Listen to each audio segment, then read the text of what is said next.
Hello, my name is David Bunting. I'm one of the producers for the Astronomers Sun, and I'm here with the directors, sat here with cake and muffins to talk about the making of the film with the two directors, Simon Cartwright Hello. and Jessica Cope.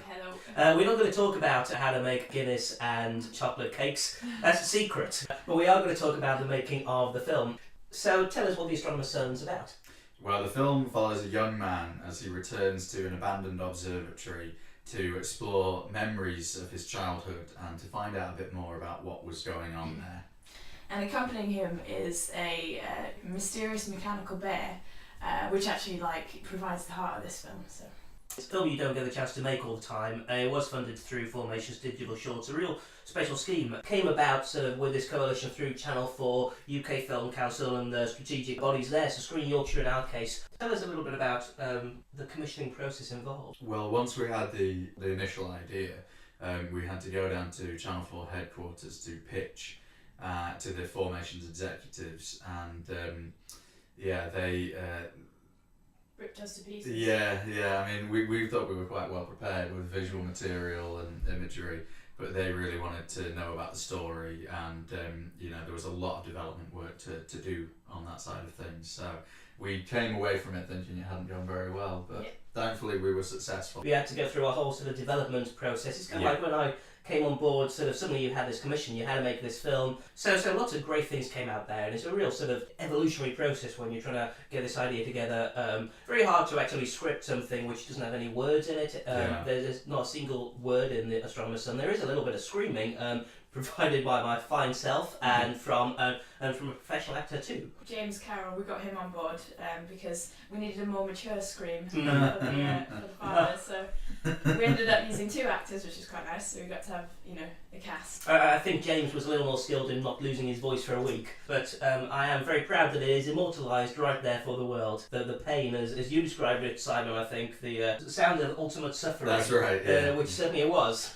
That's why it's not a kids' film. Let's talk a little bit about the visuals, the making of this film, because it is a beautiful stop motion film, and our central puppet had a lot of acting to do, so we had to make it well, and to do that. Yeah, I got the chance to go and work at McKinnon Saunders, who made the puppets for Corpse Bride, Fantastic Mr. Fox. So I worked with a guy called Richard Pickersgill, and he kind of showed me how to make the armature. And it involved ball and socket joints and all kinds of wonderful mechanical things, which is fun.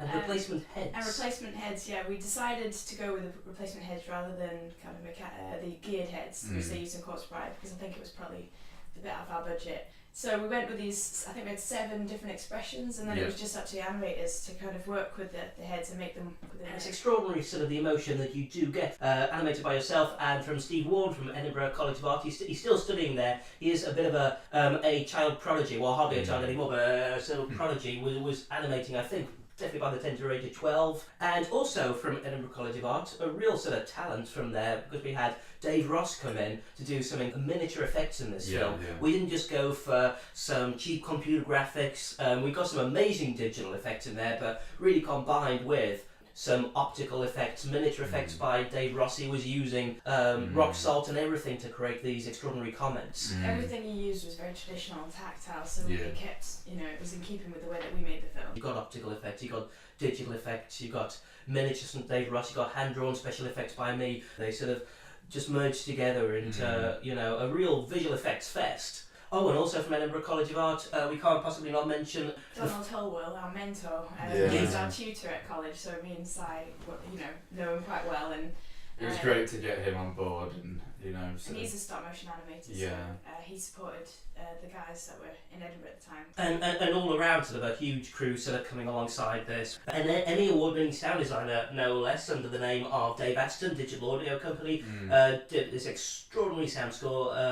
Tell me a little bit of trivia. What trivia do we have in the Astronomers Sun? Everything went wrong. There wasn't. We made it in a potting shed in Si's back garden. And I think you chucked your brother out of the potting shed, which he was using for a gym. Is that right? Yeah, he allowed us to get his equipment out and paint all the walls black and block the windows up. But it was a good space. It was a very good space. Despite having no ventilation and no cold heating. Winter. Yeah. Freezing. So much of this film, I think, was just pulling resources and being able to sort of... glued together or stuck together by duct tape, as Si said Yeah, before. it As was. all the best short films are. So there was humble independent filmmaking, sort of 12 months in the making. Yeah. Yeah. Longer. Yeah. Yeah, say that in Remember it's those. such enthusiasm. Yeah. So, thank you very much for listening. You can find out more about the film at www.astronomerssun.com. My name's David Bunting, signing out. Simon Cartwright. Goodbye. And Jessica Gope. See you later. Goodbye.